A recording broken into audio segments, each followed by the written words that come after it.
Please open up your Bibles to 1 Peter chapter 3. We're going to be starting today in verse 8, and we'll be reading all the way through verse 22. We're going to get through 1 Peter chapter 3 today. We are in the sermon series out of 1 Peter. This is the 9th sermon in this book that I've entitled, the whole sermon series, the title is Wake Up Call.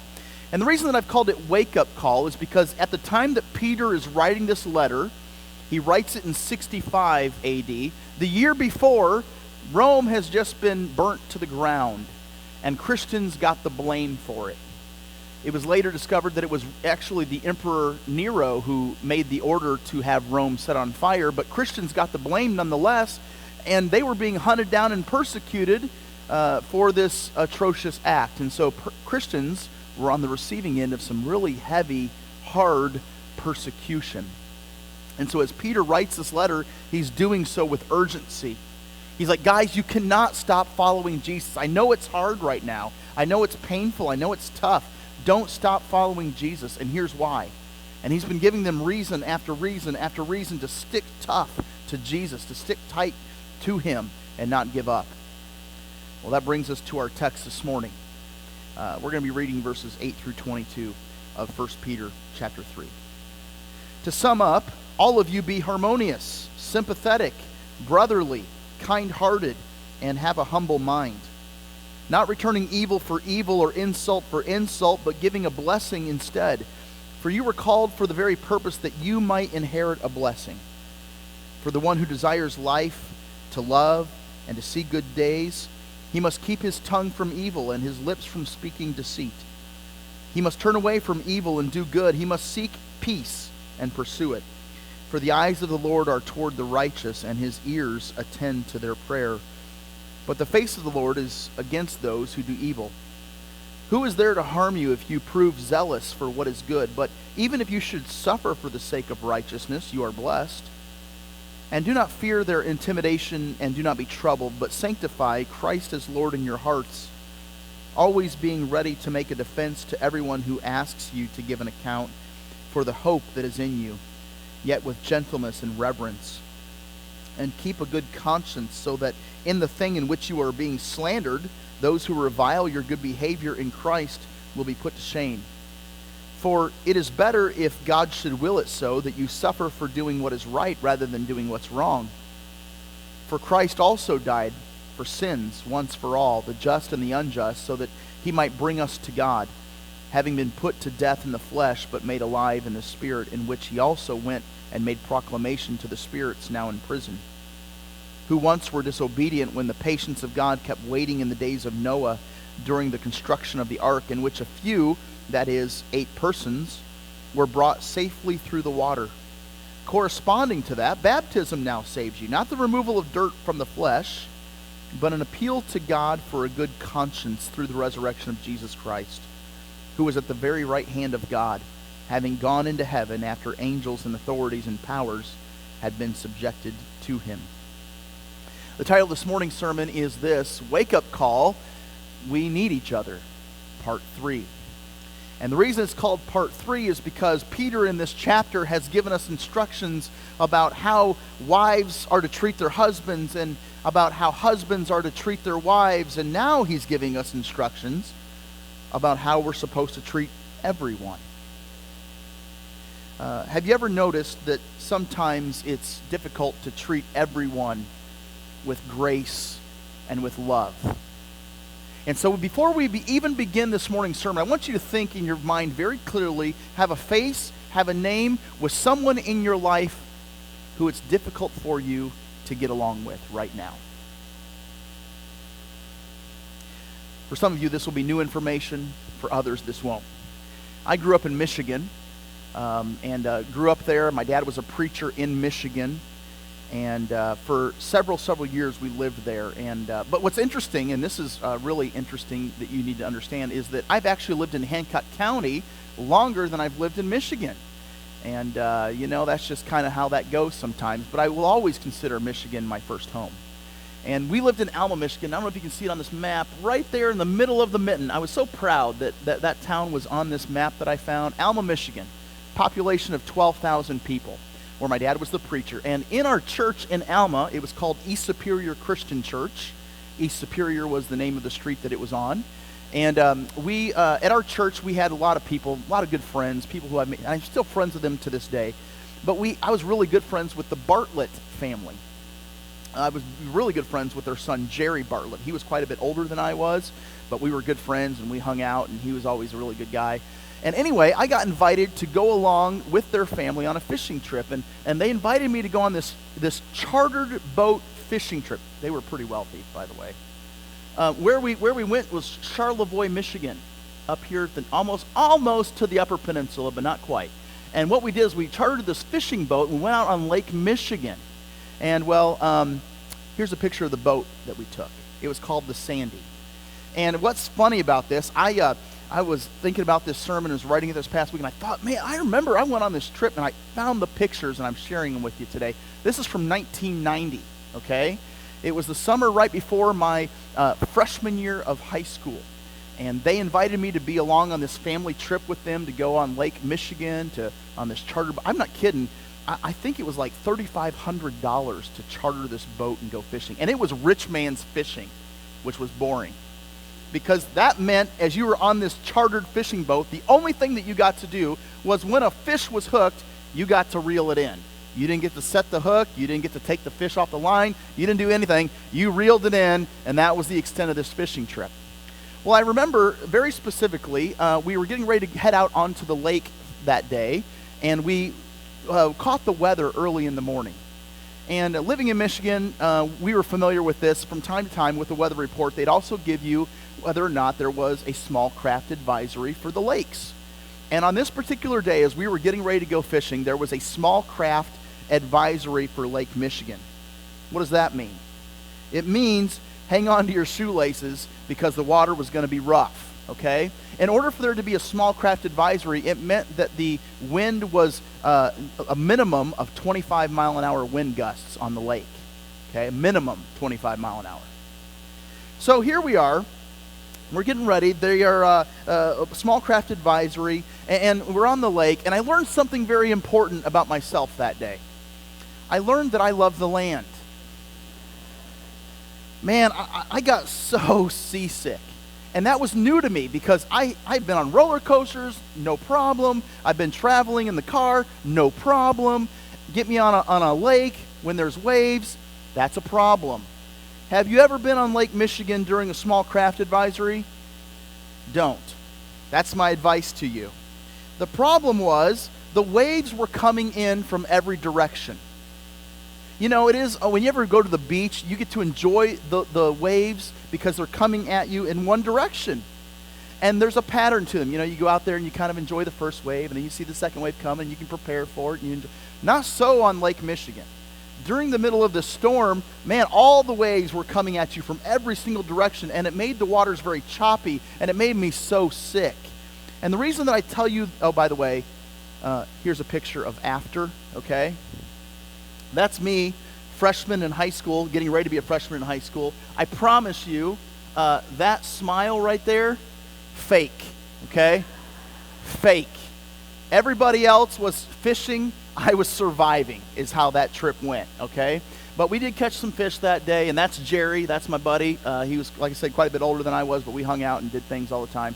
A long story. The reason I tell you that story is to tell you this, that I think this illustration shares perfectly what Peter is getting ready to address. That we have so many different relationships, and some of them hit us in different spots, right? We've got intimate relationships, we've got acquaintances, but we all have relationships that hit us at different times. And from time to time, those relationships get a little choppy, and they make us a little sick, and they make us a little bit in turmoil, right? And so this morning, if you have difficulty getting along with that particular person that you're thinking of right now, and you can see the face of that person, Peter in our text has just told us how to get along with everyone, why to get along with everyone, and then he ends it by giving some examples of some guys who did get along with everyone, okay? And guess what? Isn't it true? All of what Peter's advice has to do about you. You see, sometimes when we have trouble getting along with people, we want them to change. We're like, God, I wish you'd just change them. God's word is all about this, that if you want to get along with somebody, don't wait for them to change. You do the changing. You focus on you if you want to get along with everybody. And guess what? We should get along with everybody. Oftentimes, too, isn't it true that when we don't get along with people, our first reaction is to avoid that person, right? And Peter's going to tell us that as we're dealing with people who are hard to get along with, press into that relationship, do everything in your power to live at peace with that person. And we're going to talk about that. First of all, Peter tells us how to get along with everyone. How to get along with everyone. If you look back at verse 8, there are 5 words that describe how to get along with everyone. And we're going to look at them one at a time. Let me read verse 8 again. He says, to sum up, all of you be harmonious, sympathetic, brotherly, kind-hearted, and humble in mind. We're going to take them one at a time. Here's the first one. Peter says, be harmonious. What does that mean? It's the idea of wanting to fit and trying to get along. Like you're in a band. Like you're playing an instrument. And if you've ever been a part of a band, and if you've ever played an instrument with other people, what you're trying to do is you're trying your best to blend in, to add to what is already being done. Yes, using your individual talent and ability, but blending it to add to what is already being done. And that's what it means to be harmonious. The key to being a good band member is to blend. You don't want to stand out unless you have a solo. And man, church people need to hear this, don't we? We want to fight about everything. We want to make a mountain out of a molehill. And the last thing we want to do is fit along, be harmonious and fit in with everybody and let you have your way, because my way is what's important. Listen, there's 2 kinds of people. There are those who stir the pot, and there are those who still the storm. And listen, this is something that needs to be said. Both of those are needed. Both of those are good things from time to time. There's conflict that arises where the pot needs to be stirred and some things need to be addressed. But then there's times when the storm needs to be stilled. And if you're a person who's a pot stirrer, that's a great thing, and we need you. And if you're a person who stills the storm, that's a great thing, and we need you. But here's the problem. If those things are your strength, if your strength is that I'm a pot stirrer, I'm aggressive, I'm going to address the conflict, that's a good thing. If your strength is I'm a peacekeeper, that's a good thing too. But here's the problem. We want to always do our strengths, don't we? And if you're a pot stirrer, you're going to constantly do the thing that you're good at. I'm going to stir the pot. And sometimes the pot doesn't need to be stirred.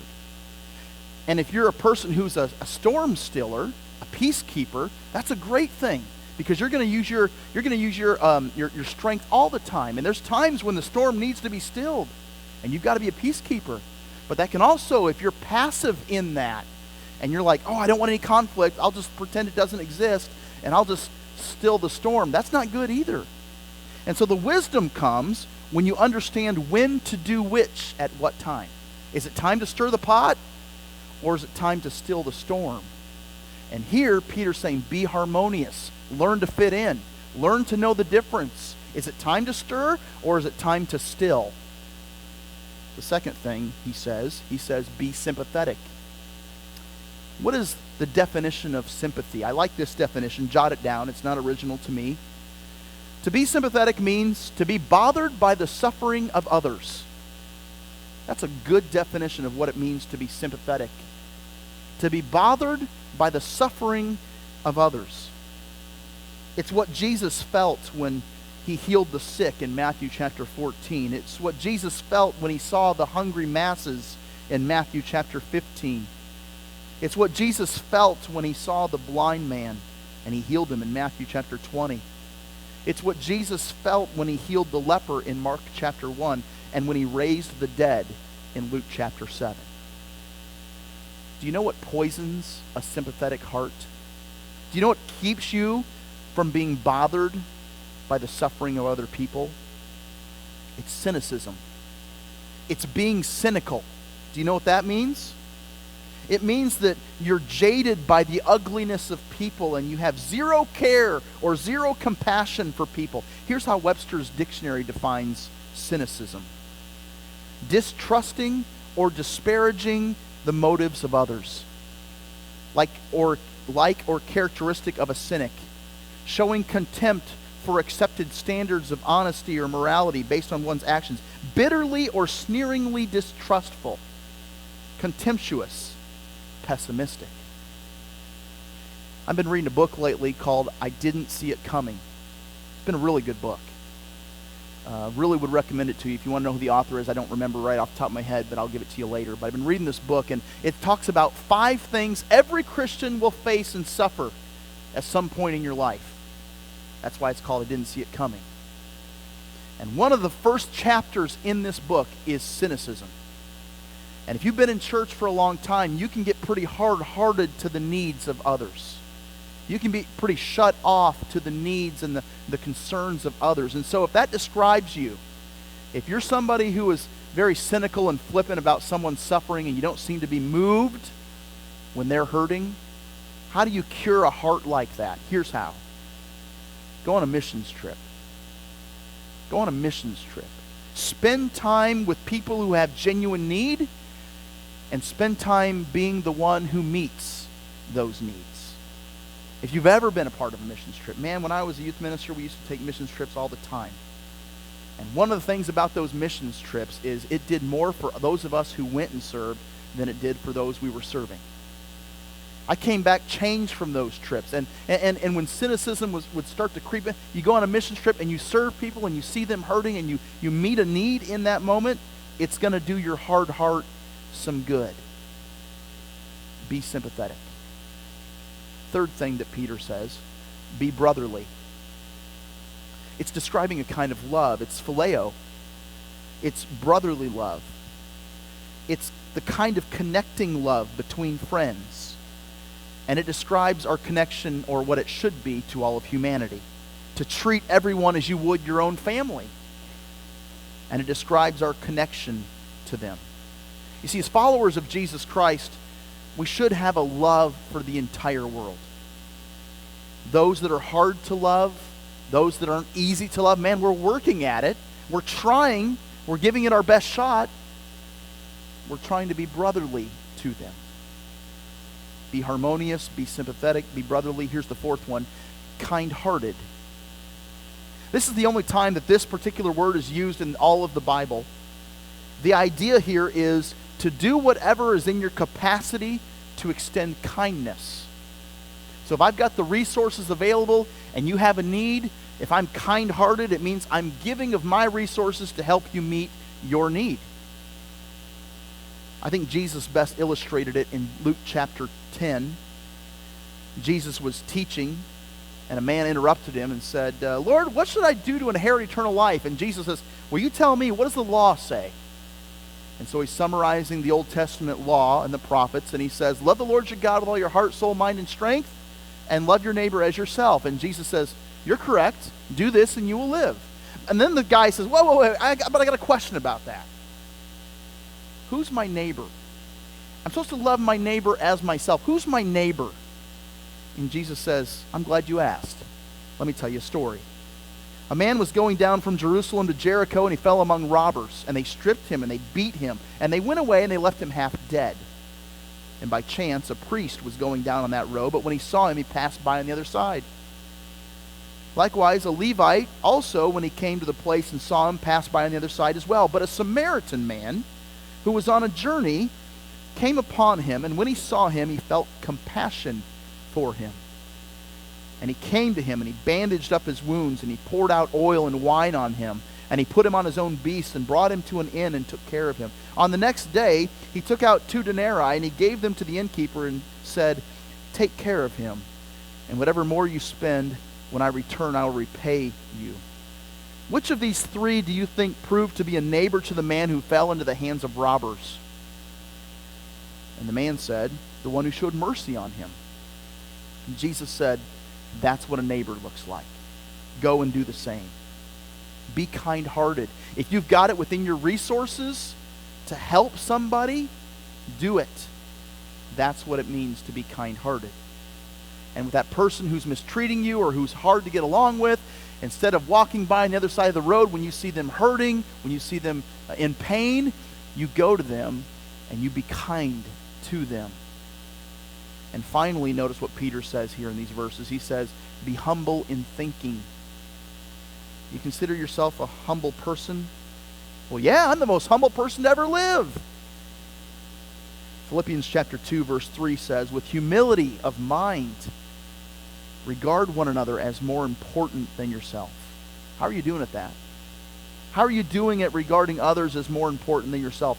Being humble is the ability to look at others and conclude your needs are more pressing than mine. Your time is more valuable than mine. And if you have a humble spirit, if you're humble in mind, you'd be surprised what it would lead you to do. You'll serve in ways you never thought possible. Peter goes on to illustrate what being humble in thinking is all about. Look in verse 9. He says, be humble in mind. He says, verse 9, not returning evil for evil or insult for insult, but giving a blessing instead. That's what being humble in mind looks like. So what it means is this, that when you're being treated poorly, you don't return poor treatment with vindictive activity. You don't wait for your opportunity to attack. You know, we've got a saying in our world that revenge is a dish best served cold, right? That we're going to wait and we're going to get you when you least expect it. That's not what this is talking about. Being humble in thinking means that we're not going to return evil for evil or insult for insult, but instead we're going to give a blessing. Let me illustrate it this way. You may understand it. Maybe you can relate. If your boss doesn't give you the promotion that you think you deserve, or maybe you're not receiving the pay that you think that you are worth, you don't start going home early or taking advantage of your expense account to make up for the fact that, well, I'm worth more than what he thinks I'm worth. Or when you're in the heat of the moment with your spouse and you're having a really good argument and your husband says some things that are hurtful, that's not the time to respond with, well, now it's my turn to tell you what I really think of you. So what is it that Peter instructs us to do when someone who's really difficult to get along with is coming down on us with their words and their behavior? What does he say? He says, but give a blessing instead. The word used here is the Greek word, and you'll recognize the English translation of it. This is the Greek word eulogeto. It's where we get our English word eulogy. You ever given a eulogy? Where do eulogies usually happen? At a funeral, right? And what do you do at the eulogy of somebody? You say nice, kind things about them at their funeral. And you're like, okay, well, I will definitely eulogize the person, but I have to kill him first, right? That's not what he's saying here. Maybe this will help. Have you ever been to a funeral where the person who died was pretty messed up, and they weren't real likable, and they weren't real kind, and they weren't real nice? I've done funerals for people like that. And isn't it amazing that even at the funeral for a person like that, someone is able to get up and say something nice about that person? That's a fantastic thing. That you could find something in someone that is praiseworthy when they certainly haven't acted all the time in a praiseworthy manner. That's what it means to be humble in thinking, to return a blessing to them, to speak nice about them even when they don't do such nice things to you. And you're like, Mark, I don't know what kind of fairy tale world you're living in, but this ain't the Smurf Village, bro. And if I do these 5 things that Peter's been talking about, if I'm, treating them with kindness and I'm sympathetic towards them and I'm humble in thinking towards them, well, I tell you, nothing's going to change. The only thing that's going to happen is that I get abused and I get used and I get taken advantage of. It's a dog-eat-dog world out there. Kill or be killed. So why in the world would I even want to be nice to someone who's not nice to me? I'm glad you asked, because Peter is now going to tell us reasons to treat everyone nice. And maybe you need to hear that this morning. Verse 9. not returning evil for evil or insult for insult, but giving a blessing instead. For you were called for the very purpose that you might inherit a blessing. So why is it that we should be nice to everybody? Did you catch what Peter says? For the very purpose that, finish it for me, that you might inherit a blessing. Ooh, tell me more about this blessing that I might inherit. Well, I don't have to. Peter's going to talk to us a little bit about that. But that's the first reason that you should be nice to everybody, so you can be blessed by God. Did you know that if you treat people who aren't so nice to you in a nice way, that God's going to bless you for it? Did you know that? Peter talks a little bit about it, verses 10 through 12. For the one who desires life, to love and to see good days, must keep his tongue from evil and his lips from speaking deceit. He must turn away from evil and do good. He must seek peace and pursue it. For the eyes of the Lord are toward the righteous, and his ears attend to their prayer. But the face of the Lord is against those who do evil. So the blessing is, who here desires a good life? Who here desires to find love and to see good days? Well, we all do, right? And the way that you're going to do that, did you notice what Peter says? He's quoting from the Old Testament. You must keep your tongue from evil and his lips from speaking deceit. You must not return evil for evil, is the idea of what he's getting here for. And when you do that, notice verse 12, that the righteous, the eyes of the Lord are toward the righteous, and his ears attend to their prayer. God's noticing. He notices. It gets his attention when you treat nice people who don't treat you very nice. And that gets God's attention really quickly. And he's going to bless you for that. And so that's the first reason that we are supposed to treat people nicely, is because God will bless us for it. Here's the second reason that you're supposed to treat everybody nicely, and it's to make Jesus known. Look at verse 15. But set apart, sanctify Christ as Lord in your heart, always being ready to make a defense to everyone who asks you to give an account for the hope that is within you, yet with gentleness and reverence. So listen, as people are mistreating you and are not being nice to you, be nice to them. And by focusing on Jesus in your heart. Why? So that when people take note of that and they're wondering, hey, why are you being nice to Bill? Bill's been a jerk, but yet you're being really nice to him. Why are you doing that? That's your time to make Jesus shine. That's your time to make a case. Hey, look, Jesus Christ died for me, and I haven't always been a nice person, but he loved me even when I was mean. And now it's not me who lives, but it's Jesus Christ in me living. And so I'm different, man. And so I'm going to treat Bill nice, even though he's a jerk. That's making a case for Christ and giving reason for the hope that you have in Jesus Christ. Treat people well, because people are watching. And when you take the high road, they're going to be confused by that. And that's when you get to say, I've been saved by Jesus Christ. And it's no longer me who lives, but Jesus who lives in me. And I don't know about you, but I failed miserably at that at times, haven't you? But tomorrow's a new day.